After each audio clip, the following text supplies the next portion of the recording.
sao từ từ trở thành kẻ đi ôm từ từ ngược lại ngược lại.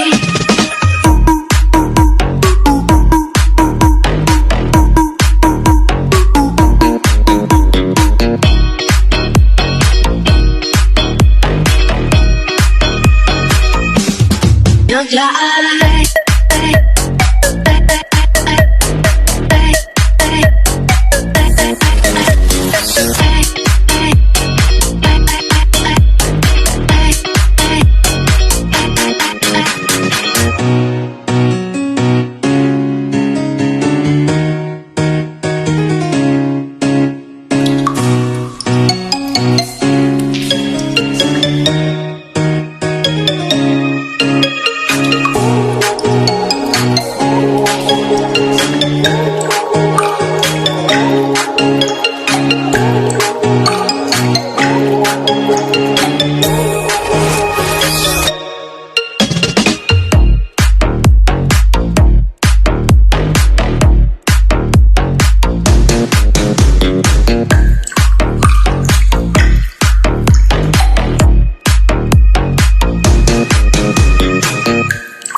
Ngược lại.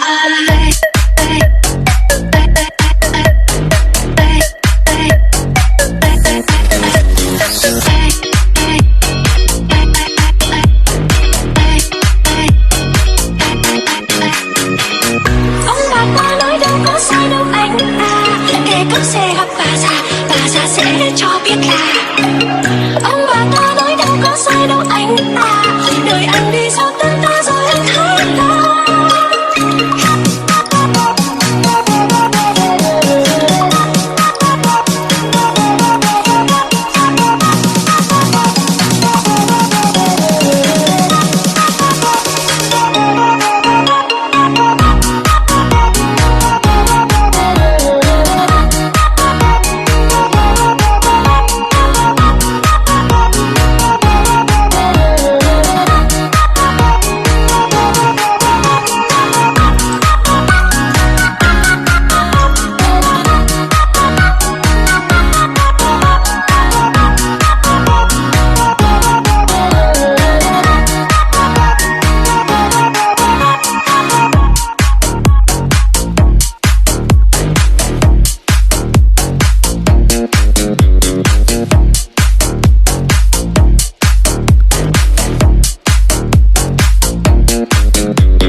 now my love is gone.